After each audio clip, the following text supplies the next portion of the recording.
Годовщина вступления в силу Устава Организации Объединенных Наций 24 октября 1945 года отмечается как День ООН.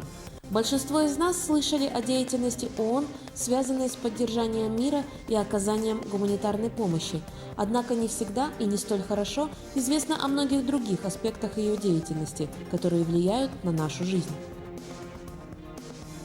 Организация Объединенных Наций является центром решения проблем, с которыми сталкивается все человечество. Эта деятельность осуществляется усилиями более 30 связанных с ней организаций, составляющих систему ООН.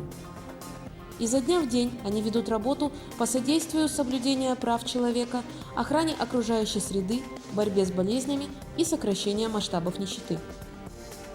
Учреждения ООН разрабатывают нормы и правила безопасного и эффективного воздушного сообщения и способствуют совершенствованию телекоммуникаций и защите интересов потребителей. Организация Объединенных Наций является инициатором международных кампаний по борьбе с оборотом наркотических средств и терроризмом. Действуя во всех регионах мира, ООН и ее учреждения активно оказывают помощь беженцам, осуществляют программы разминирования, помогают увеличить объем производства продовольствия и играют ведущую роль в борьбе со СПИДом.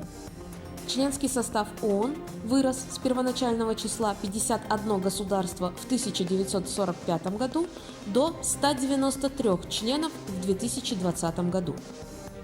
Сразу после провозглашения независимости Республики Казахстан 18 декабря 1991 года министр иностранных дел Акмарал Арыстанбекова по поручению президента была направлена в Нью-Йорк для подготовки вступления Казахстана в ООН. По установленной в ООН процедуре государство подает заявку о своем желании вступить в члены Организации Объединенных Наций на имя генерального секретаря.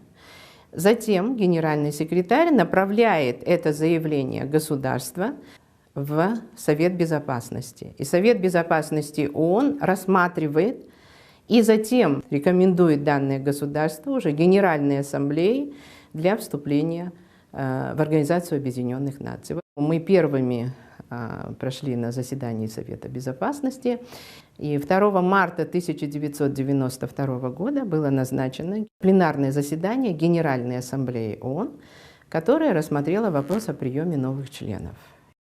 И Казахстан стал 168-м членом, государством-членом Организации Объединенных Наций. Участников. Сейчас нас 175 сильных и растущих. Я поздравляю правительство и народы новых центральноазиатских государств-членов и приветствую их в международном сообществе. Я желаю им плодотворного сотрудничества с Организацией Объединенных Наций.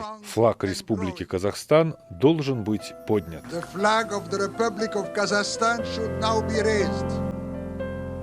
С этого исторического дня Организация Объединенных Наций стала гарантом суверенитета нового государства и международной трибуной для нашей молодой страны.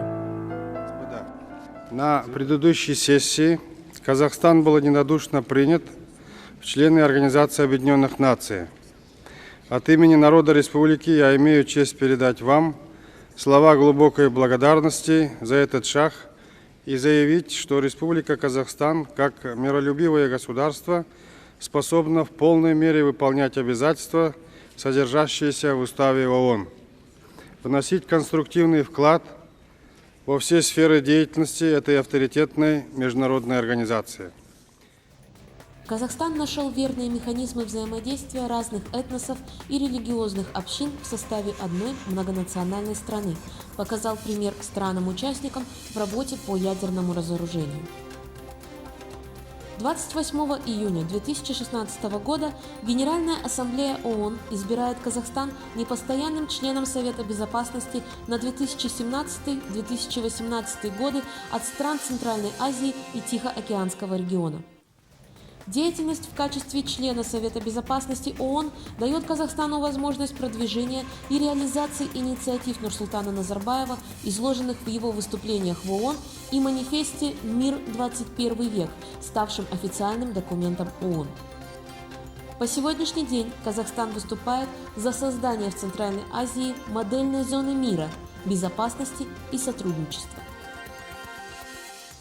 Созданная в середине 20 века Организация Объединенных Наций стала в новом столетии истинной Академией мира. Здесь формируется и обогащается глобальная наука о мире.